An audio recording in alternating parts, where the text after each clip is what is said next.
Bom dia! Graças ao nosso bom Deus, mais um dia, mais uma oportunidade que Ele nos entrega. Isso é maravilhoso.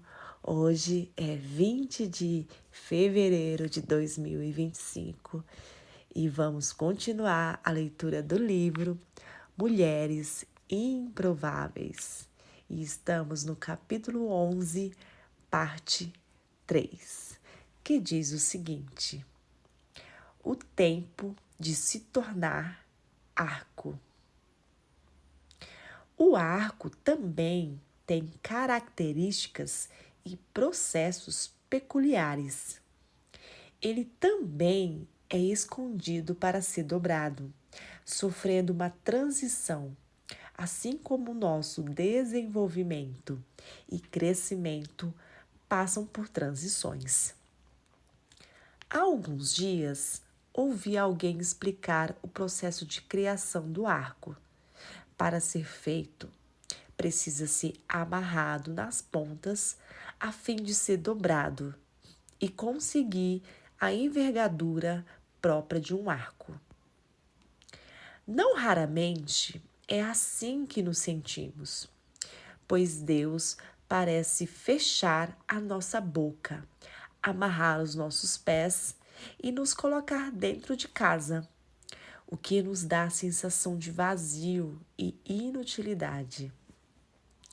Hoje, valorizo muito o privilégio de estar em casa, mas nos momentos em que eu não conseguia ver utilidade em mim, sem saber quem eu era, parecia que todas as pessoas estavam correndo, alcançando nações, enquanto eu estava perdida e escondida em casa. Uma das características imprescindíveis do arco e na vida daqueles que Deus usará para lançar pessoas é a flexibilidade. Sem flexibilidade, o arco quebrará ao ser dobrado. Por essa razão, Deus nos permite ser quebradas, dobradas e rebaixadas, não para nos humilhar diante dos demais, mas para que aprendamos a ser flexíveis até adquirirmos o formato que Ele deseja. A transição é difícil quando estamos habituadas a ir longe como flechas, mas o tempo de ser arco exige que sejamos amarradas e dobradas para poder cumprir a nova função recebida. Ser arco dói, e é por isso que Deus tem levantado homens e mulheres calejados, que já foram dobrados e estendidos de muitas formas, e que possuem envergadura ideal para que lancem flechas a seu destino. Precisamos de homens e mulheres que sejam arcos na nossa vida, pessoas que nos olham fixamente e dirijam o nosso foco para o que realmente tem valor. Uma peculiaridade impressionante do arco é estar sempre nas mãos do arqueiro, está até mesmo à frente do arqueiro, diferentemente das flechas, que ficam atrás e, na maioria das vezes, não tem noção alguma do que acontece. O arco vê o que a flecha desconhece. Está sempre apontando para o destino da flecha, porque sua visão é antecipada. Igualmente, muitas mulheres estão sendo levantadas para ministrar o coração de outras mulheres, o que elas, como arcos nas mãos do arqueiro, já viram sobre as flechas que Deus deseja lançar. Existe um texto que tipifica com muita propriedade os processos de transformação de flechas em arcos. Eu vou ler 1 Timóteo 4, do 12 ao 16, que diz o seguinte: ninguém o despreze pelo fato de você ser jovem, mas seja um exemplo para os fiéis na palavra, no procedimento, no amor, na fé e na pureza. Até a minha chegada, dedique-se à leitura pública da Escritura, à exortação e ao ensino. Não negligencie o dom que foi dado a você por mensagem profética com imposição de mãos dos presbíteros. Seja diligente nessas coisas. Dedique-se inteiramente a elas, para que todos vejam o seu progresso. Atente-se bem para a sua própria vida e para a doutrina, perseverando nesses deveres, pois agindo assim, você salvará tanto você mesmo quanto aos que ouvem você.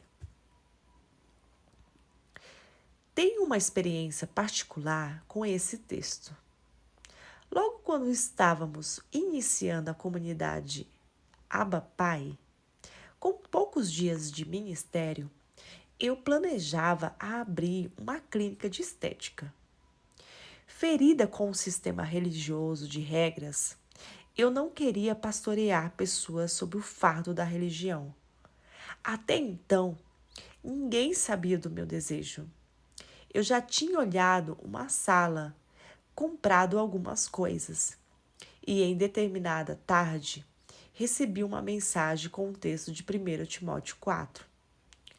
Quando perguntei à minha mãe por que ela havia enviado aquele texto, ela disse que não tinha mandado texto algum e que a Bíblia havia enviado sozinha. Entendi que Deus estava falando ao meu coração, deixando claro que Ele não havia me chamado para abrir uma clínica de estética. E eu não deveria descuidar do dom e das palavras proféticas que já haviam sido liberadas sobre a minha vida. Deus foi muito específico ao dizer que o meu chamado não era o de abrir uma clínica de estética, mas que eu deveria dedicar aquilo para o qual Ele me havia chamado. A minha mãe foi um arco na minha vida nessa ocasião. Deus a usou para me colocar na rota do destino que Ele já tinha reservado para mim. No colo do arco chamado mamãe, Ele me redirecionou e vivo hoje os sonhos dele para mim. Sendo arco ou flecha, Deus deseja contar conosco. Deus está levantando arcos e flechas neste momento. Portanto, devemos discernir os tempos, pois sempre transitamos entre ser arco e ser flecha na vida das pessoas. Em alguns momentos, somos arcos e em outros, somos flechas. Mas em todo o tempo, Deus deseja contar conosco e nos unir ao que Ele está fazendo. Arcos são mães, são pais espirituais e como precisamos deles. Ah, como! Vou ler 1 Coríntios 4:15, na versão A Mensagem, que diz o seguinte: Escrevo como um pai, meus filhos. Amo vocês e quero que sejam adultos, não crianças mimadas. Há muita gente que não vê a hora de apontar o dedo para o que vocês têm feito de errado. Mas não há muitos pais dispostos a investir tempo e esforço para ajudá-los a crescer. Foi quando Jesus me levou a proclamar a vocês a mensagem de Deus que me tornou o pai de vocês. Mudar dá medo, mas deveríamos ter medo de ficar no mesmo lugar. Para abraçar a vontade de Deus, precisamos soltar a nossa. Para estar onde Deus quer que estejamos, precisaremos abrir mão de onde gostaríamos de estar. Quantas vezes falamos para Deus que queremos viver os sonhos e propósitos dele? Nesse caminho, a renúncia será sua amiga inseparável. Ela causa dor e desconforto, mas libera a autoridade para cumprir o nosso chamado. A renúncia é uma pressão interna e as pressões nos amadurecem. As pressões liberam azeite e liberam a unção e o favor do Senhor sobre nós. A forma de lidarmos com as pressões define o nosso destino e o fluir do Espírito na nossa vida. Salmos 2:8, que diz o seguinte: Tu és meu filho, e hoje te gerei.